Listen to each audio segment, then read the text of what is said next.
Gram, comment allez-vous aujourd'hui? Je suis contente de vous retrouver en live pour comment se conditionner au meilleur. Le sujet de ouf. Je vais lancer le live sur Facebook et puis on va démarrer ce sujet. Oh, coucou Soraya, ça me fait plaisir que tu sois là. Coucou, c'est sympa de me faire un coucou en plus. Et puis salut Facebook. Alors, pour ce live, comment se conditionner pour le meilleur? Déjà, je voudrais vous dire comment m'est venue cette idée. Parce qu'en fait, on pourrait tout à fait se dire, pardon, je me perds dans toutes mes pages, on pourrait tout à fait se dire finalement qu'après tout, le meilleur, on le mérite, puis c'est tout, puis il va arriver, en fait. Mais ce que moi j'ai réalisé pour moi, et puis pour toutes les personnes que j'ai croisées, accompagnées, etc., c'est que on est beaucoup plus conditionné au moins bon qu'au meilleur. Et c'est dommage, c'est vraiment dommage, parce que quand on est en train d'aller vers ce qu'on a envie d'avoir, vers ses rêves, quels qu'ils soient, il ne s'agit pas forcément de rêves professionnels ou de rêves spécifiques, hein, mais quand on est en train d'aller dans cette direction-là, eh bien parfois on se retrouve freiné, ralenti dans notre avancée, juste parce qu'on a des conditionnements qui ne sont pas dans la bonne direction, dans la direction du meilleur, mais qui sont des conditionnements plutôt dans la direction de nous réduire et de nous limiter et de surtout prendre le moins de place possible, etc. Je suis en train de me demander si le cadrage sur Facebook était pas trop bien. On me voyait en tout petit comme ça, c'était trop bizarre. Voilà, donc en fait, je trouve qu'on est vraiment beaucoup plus conditionné. Dites-moi d'ailleurs ce que vous en pensez, hein, que ce soit ici ou là. Dites-moi ce que vous en pensez, si vous aussi vous trouvez que vous êtes conditionné plutôt dans des habitudes et dans des croyances et dans des pensées, quand vous vous observez, qui vous amènent vers le meilleur, vers tout est possible, ou alors si vous êtes conditionné plutôt sur des choses qui sont euh, limitées. Il y a Vanny qui vient faire un petit coucou pour voir de quoi est-ce qu'il s'agit, parce que j'ai posé mon ordinateur sur l'arbre à chat pour pouvoir avoir l'ordi et le téléphone. Donc je pense qu'elle se dit mais attends, mais qu'est-ce qui se passe? Mais c'est ma place normalement ça. T'es assise là où j'aime bien m'asseoir en ce moment, puis tu prends mon arbre à chat. Bref, c'est une histoire de est-ce qu'on est conditionné pour le meilleur et pour le moins bon, ou pour le moins bon. Et du coup, je voulais revenir avec vous sur cette histoire de conditionnement et de comment est-ce qu'on peut faire pour se conditionner pour le meilleur. Évidemment, vous connaissez mon prisme avec l'akasha. Vous savez que pour moi, l'akasha, c'est vraiment cet espace en nous, autour de nous, cet espace dans lequel on vibre et dans lequel on est, dans nos origines finalement. Dans, pour moi, l'akasha, si je pouvais le décrire de la manière la plus simple, c'est vraiment un espace des possibles. C'est-à-dire que c'est vraiment une partie de nous, une partie de notre conscience, de notre existence, où littéralement tout est possible. Et du coup, quand on est dans cette question de comment est-ce qu'on peut se conditionner pour le meilleur, quelque part, il suffit de se mettre dans cet espace-là de soi où tout est possible. C'est facile à dire ça, hein. Et puis ensuite, de laisser le meilleur arriver. Alors, en l'occurrence, j'avais prévu, voilà, quand on a des croyances, il faut un peu de temps pour s'en détacher. Tout à fait, Soraya, c'est la question que tu nous poses et c'est vrai que quand on a des croyances, la plupart du temps, on n'en a pas conscience déjà. On est vraiment dans quelque chose d'automatique en fait et de salut, bienveillance sacrée. Quand on a des croyances, on n'en a pas forcément conscience qu'on a ces croyances-là. Et donc, on a tout un tas de comportements, de pensées, d'émotions qui sont là, en pilote automatique, et dont on n'a pas conscience, et donc qu'on ne peut pas modifier.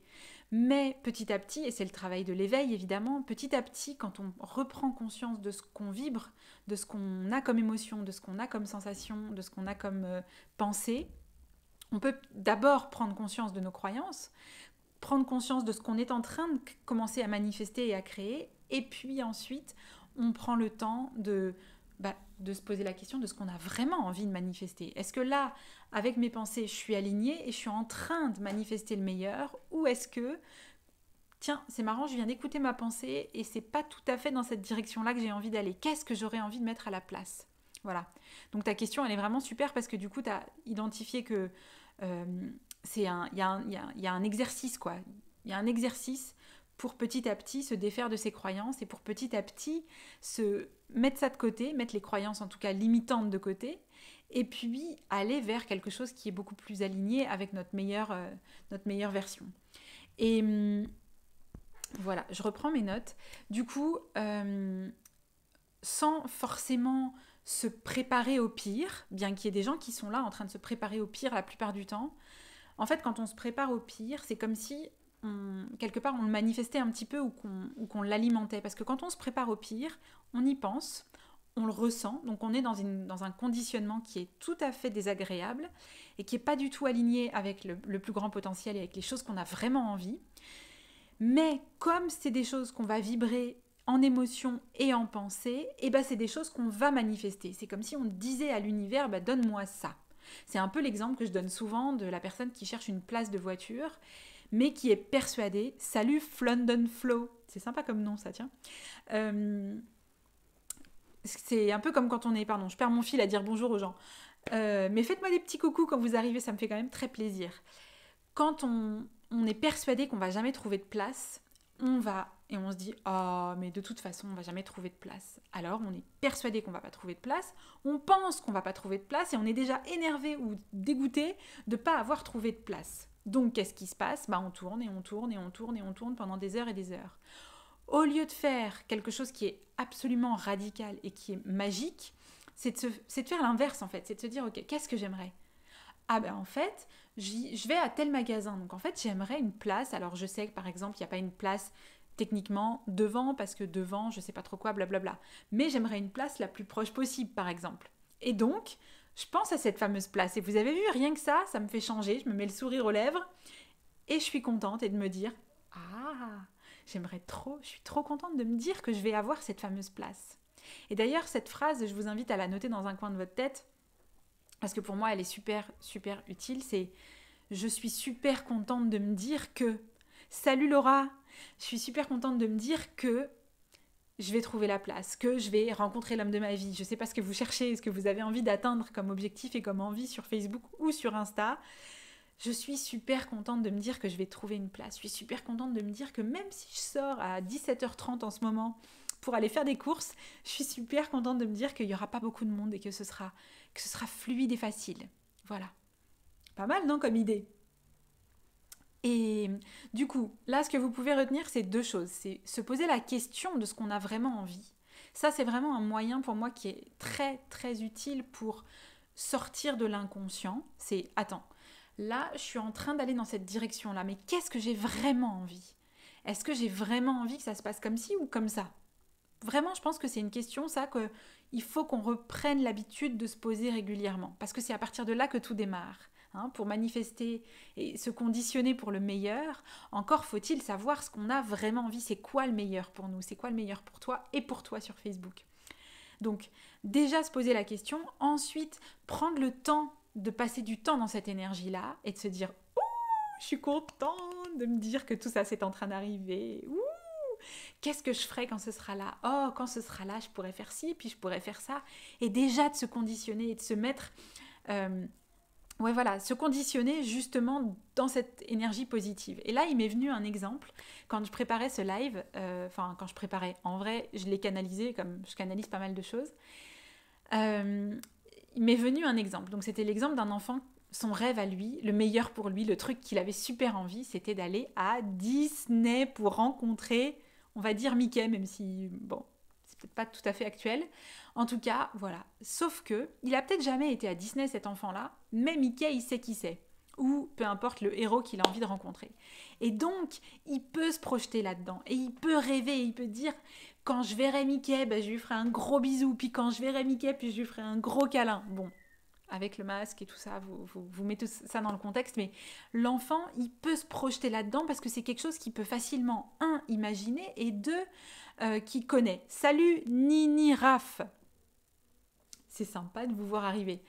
Voilà, donc l'enfant, il a, la capacité, ou la facilité peut-être à rêver, à imaginer. Donc ça, c'est aussi une clé pour vous d'allumer cet outil-là. Et puis, la deuxième chose qu'il a et que nous aussi on peut développer, c'est comment est-ce qu'on dit ? Donc, il a l'imagination et puis il a une image précise déjà de ce qu'il a envie en fait. C'est déjà formalisé un petit peu dans sa tête. Il veut aller à Disney pour voir Mickey. Voilà, vous voyez le genre de truc auquel je fais référence. Et bien nous, c'est pareil. Qu'est-ce que c'est que vous avez envie? À quoi vous avez envie de vous conditionner? Est-ce que c'est un job de ouf, trop cool? Est-ce que c'est un nouveau client? Est-ce que c'est... qu'est-ce que j'ai mis comme exemple? Est-ce que j'ai mis un chéri, je sais pas quoi, ou une chérie, je sais pas quoi, ou une voiture, je sais pas quoi. Dans tous les trucs de manifestation, on vous dit projetez-vous dedans et imaginez-le. Mais dans l'abstrait, comme ça peut un peu vouloir dire beaucoup de choses. Là, concrètement, imaginez-la la voiture. Imaginez-vous en train de la conduire. Imaginez-vous les odeurs qu'il y a. Rentrez dans vos 5 sens dans cette expérience, en fait. Et qu'est-ce que vous ferez quand vous l'accueillerez, ce fameux nouveau client? Est-ce que vous avez déjà un petit dossier qui est prêt pour l'accueillir? Est-ce que... Oh, coucou Julia! Oh, j'avais pas vu que t'étais là. C'est quoi qui te fait rire? T'es morte de rire, mais je suis curieuse du coup parce que je sais qu'il y a un petit décalage. Raconte-moi. Du coup, c'est ça. Qu'est-ce que vous avez envie? Et ensuite, imaginez-le et vraiment installez-vous dedans et faites comme si. Jouez à, on aurait dit que. Hein, les enfants, ils nous apprennent vraiment plein de belles choses. Ah, tu veux participer au live, Julia? Ça m'étonne. Est-ce que c'est pas une erreur de manip? Je te laisse me dire. Qu'est-ce que je disais? Je disais se demander, je disais aussi prendre le temps d'imaginer et je disais faire comme si. Ah, on dirait qu'on serait déjà à Disney et que ce serait Mickey qui serait là et que du coup, eh ben, tu sais, eh ben, moi j'irais lui dire que en fait, eh ben, je l'aime beaucoup. Voilà. Eh ben, rentrez là-dedans vous aussi et adaptez-le par rapport aux choses que vous avez envie de manifester. En tant qu'adulte, souvent, on a évidemment plein d'obstacles mentaux qui sont des croyances, en fait. C'est la même chose que ce qu'on disait tout à l'heure avec Soraya.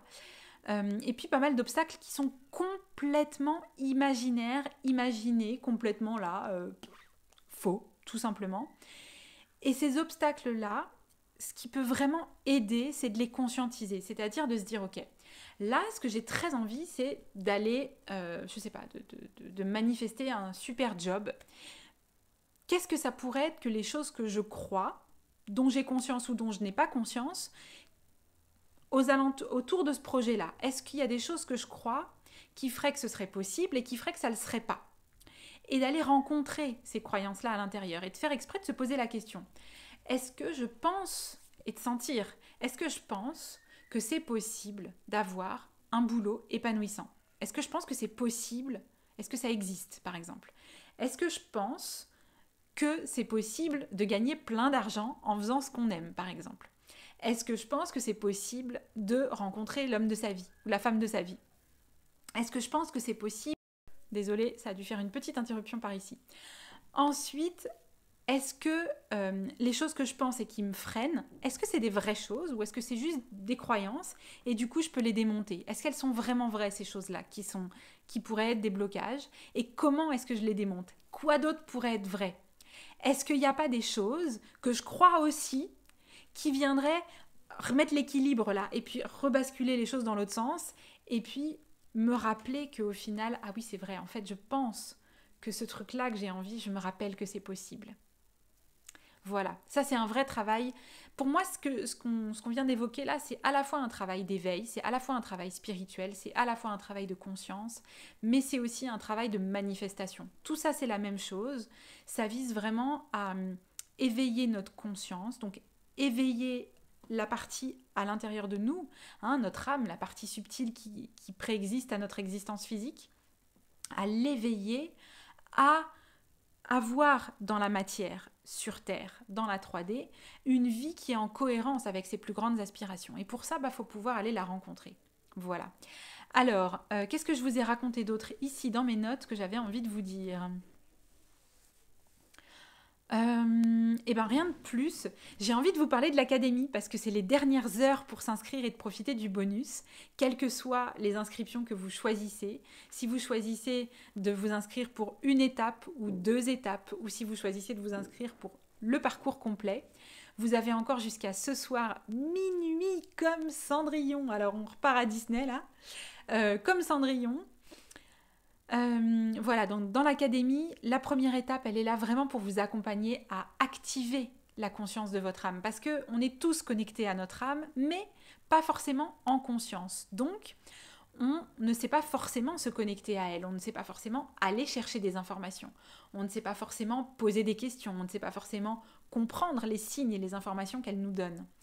L'étape numéro 1, pour moi, elle est vraiment déterminante et importante, et elle est comme, on devrait l'apprendre à l'école finalement, tout ça, ou on devrait l'apprendre quand on est enfant.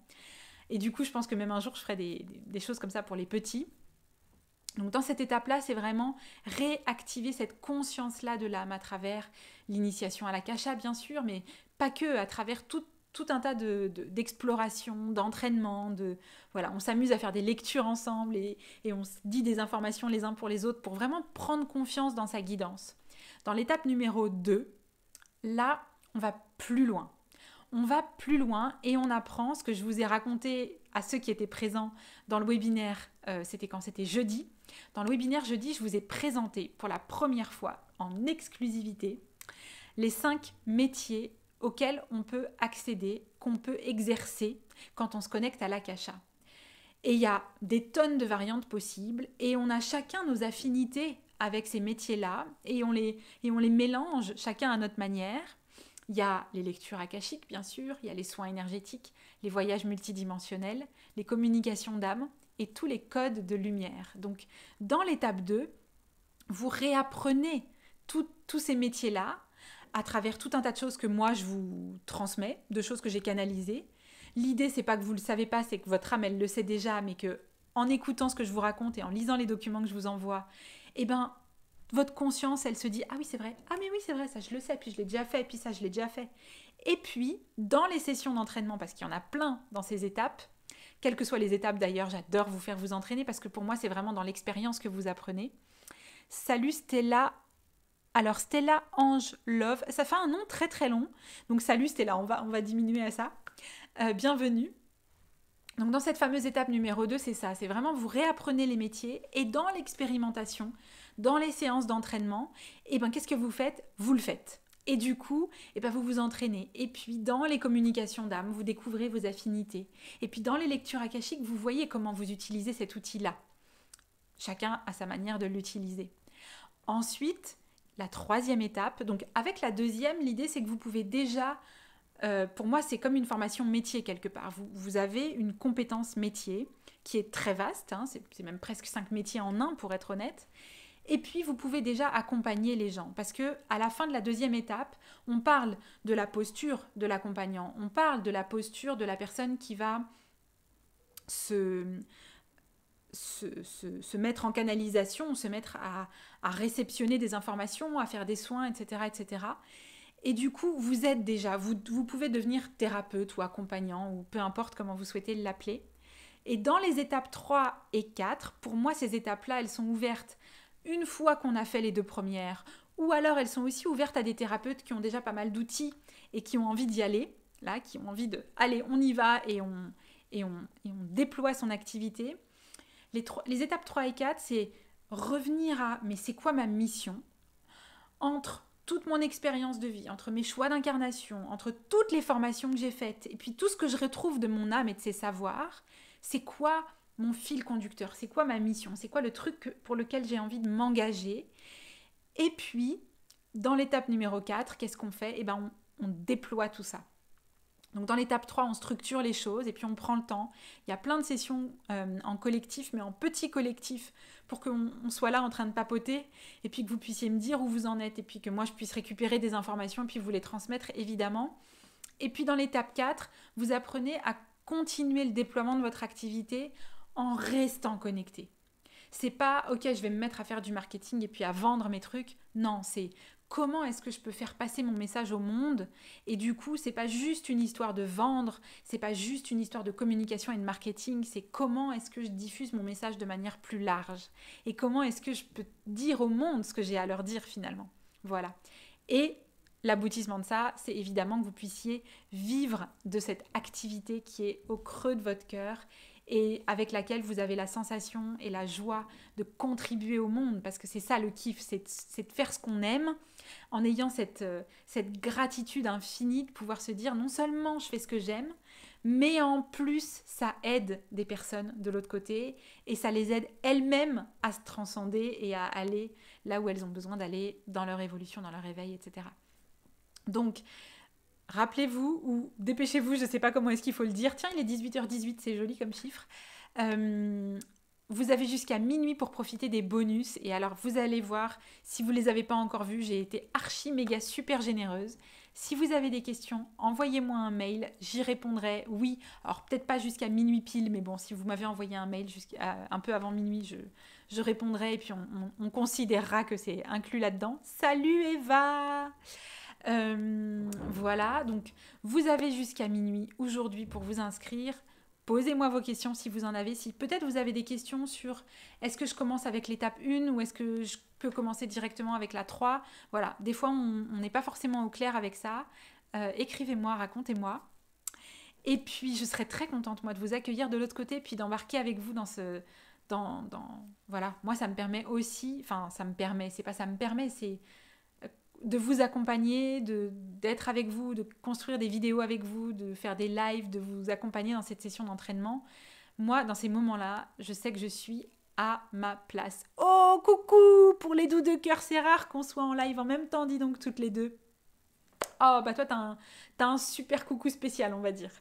Voilà, je crois que je vous ai tout dit. Désolée du coup, parce que t'arrives quand même un petit peu à la fin, mais tu pourras réécouter, je vais le poster en IGTV. Voilà, je vais regarder sur Facebook s'il y a des questions. J'en vois pas du tout, mais je les avais même pas prévenus que j'allais venir en live. Donc tout va bien. Est-ce que vous avez des questions sur Insta? Est-ce que vous avez des questions sur Facebook? Notez-les moi et puis je viendrai vous répondre de toute façon, que vous soyez en train de regarder en direct ou en différé. Voilà, on a rendez-vous lundi pour la prochaine vidéo. Je ne sais pas ce que je vais vous raconter. Et puis jeudi prochain pour la vidéo business. Qu'est-ce que je peux vous dire de plus? Et puis on a rendez-vous lundi pour toutes les personnes qui rejoindront l'académie et puis qui décideront d'embarquer dans ce programme, dans ce projet, dans cette école, dans cette académie quoi. Voilà, j'ai envie de commencer à vous envoyer les documents dès lundi. Donc vous n'aurez pas tout, mais vous commencerez à avoir, je pense notamment l'initiation à l'Akasha pour l'étape 1. Voilà. Je vois pas de questions arriver. J'ai essayé de meubler un petit peu en attendant de voir s'il y a des questions qui arrivent, parce qu'il y a, je sais, un petit peu de décalage. Mais comme je n'en vois pas, il me reste à vous faire des énormes bisous. Très très très très très très gros. À vous souhaiter un merveilleux week-end et puis à vous dire de vous dépêcher comme Cendrillon. Si jamais tout ça, ça vous appelle, écoutez votre cœur, c'est lui qui va vous donner les indications de toute façon. Je vous fais des gros bisous et puis je vous dis à très bientôt.